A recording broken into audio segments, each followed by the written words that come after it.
Fala galera, paz e Pentecostes! Você está no canal Jovens de Fogo, no curso de formação bíblico Boa Semente. Hoje nós vamos fazer um breve comentário da carta de São Paulo aos Efésios. Nós vamos ver o primeiro contato de Paulo com a comunidade de Éfeso, relatado por Lucas no livro de Atos dos Apóstolos, no capítulo 19. Quando Paulo atravessou Corinto, ele chegou a Éfeso. E lá ele encontrou um grupo de 12 adeptos do caminho de Cristo, mas que não ainda tinham recebido o Espírito Santo. Então São Paulo vai perguntar se eles receberam o Espírito Santo quando eles abraçaram a fé. E eles vão dizer que nem sequer tinham ouvido dizer que existia um Espírito Santo.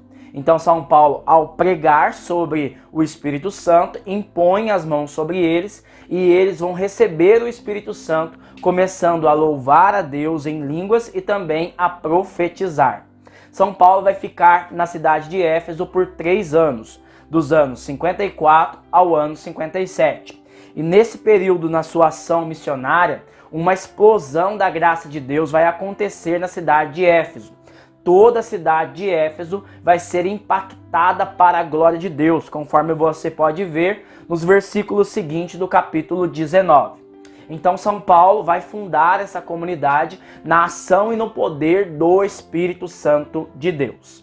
Esta carta que Paulo escreve a Éfeso, na verdade é um circular destinado a todas as igrejas da Ásia Menor. É dada a referência à cidade de Éfeso, porque Éfeso era a capital da Ásia Menor, hoje a atual cidade de Turquia. Alguns críticos bíblicos vão dizer que não foi São Paulo que escreveu a carta aos Éfesos, justamente porque no versículo 15 parece que Paulo, ao escrever a carta, ele não conhece de perto os membros dessa comunidade. Mas não se referiam àqueles que estavam em Éfeso, mas todos aqueles que foram impactados pelo Evangelho em toda a região da Ásia Menor. Esta carta ela possui 2 grandes conteúdos.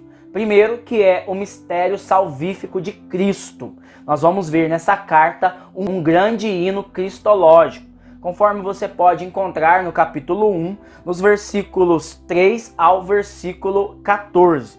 E este hino cristológico vem para revelar que Cristo é a cabeça de toda a humanidade e tudo deve ser reencabeçado nele. É nele, por ele e para ele que Deus planejou para que tudo seja consumado no fim dos tempos.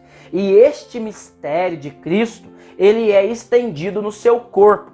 Então São Paulo, ele vai apresentar a igreja como o corpo místico de Cristo. Nós podemos pegar como versículo-chave para compreender a carta aos Éfesos, o capítulo 5, no versículo 32, onde São Paulo ele vai dizer: e este mistério é grande.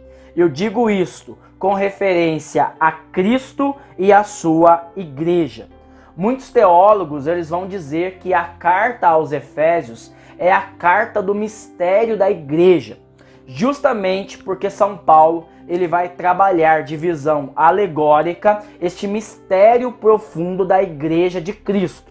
Então ele vai apresentar a igreja em 3 grandes alegorias. A primeira está em Efésios, no capítulo 1, nos versículos 22 e 23, e também no capítulo 5, no versículo 23. Então, para São Paulo, a igreja é o corpo místico de Cristo, aonde Cristo é a cabeça. Também São Paulo vai apresentar a igreja como um grande edifício espiritual, aonde o Cristo, que é a cabeça, também é a pedra principal, a pedra angular, conforme você pode encontrar em Efésios, no capítulo 2, no versículo 20. Edificado sobre o alicerce dos apóstolos e dos profetas, tendo como pedra angular o próprio Cristo Jesus.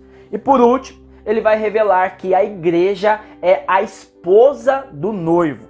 Então o próprio Cristo que amou e entregou-se por ela, para que ela, na consumação dos tempos, seja apresentada ao noivo sem manchas e também sem rugas, conforme você pode encontrar nos capítulos 5, dos versículos 22 aos versículos 32. Esta carta ela é dividida em 2 blocos. Do capítulo 1 ao capítulo 3, nós vamos ver o mistério cristológico, onde tudo deve ser reencabeçado em Cristo Jesus, tudo deve ser submetido ao senhorio de Jesus, todas as coisas criadas, tanto o cosmo como a humanidade, para o louvor de Deus Pai.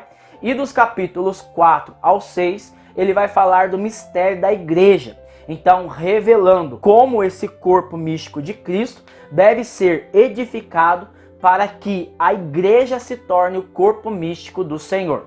E nós vamos abordar alguns pontos nessa segunda parte, do capítulo 4 ao capítulo 6. São Paulo vai trabalhar sobre as regras práticas para a vivência cristã. Então, São Paulo, ele tem como fundamento a família. São Paulo entende que a família é a célula mãe da sociedade. E uma vez que a família é submetida ao senhorio de Cristo Jesus, toda a sociedade também é impactada por ela. No capítulo 5 e 6, nós vamos ver São Paulo trabalhando sobre a relação do matrimônio, relação de pais e filhos, relação da conduta em relação aos escravos, aonde todos devem pautar o seu procedimento no critério que é a palavra do Senhor, identificando a sua vida como filhos de Deus. Então, no capítulo 4, ele trabalha sobre as regras necessárias que todos devem passar, despojando do homem velho para se revestir-se a um homem novo, a imagem e semelhança de Cristo Jesus. E ele termina o capítulo 6 falando sobre o grande combate espiritual, aonde nós combatemos não contra forças humanas, contra a carne e o sangue. No capítulo 6, ele vai encerrar falando sobre o grande combate espiritual, aonde todos nós estamos inseridos e nós não combatemos contra forças humanas, contra a carne e o sangue, mas o nosso combate é um combate espiritual. E ele traz a imagem de um soldado pretoriano romano, a qual, num combate, ele vai se revestir com uma grande armadura. Então ele exorta aos cristãos a se revestir com a armadura de Deus para que possais resistir à cilada do diabo. A carta de São Paulo aos Éfesos, ao mesmo tempo que é uma carta profunda, que vem revelar para nós um grande ensino teológico sobre o conhecimento de Cristo, ela também vai trazer para nós um conhecimento prático de como devemos viver a nossa vida cristã no meio da nossa sociedade. Se você não é inscrito no canal, se inscreva. No próximo livro, nós estaremos estudando a carta de São Paulo aos Filipenses. Que Deus abençoe você, a paz e Pentecostes. Fogo!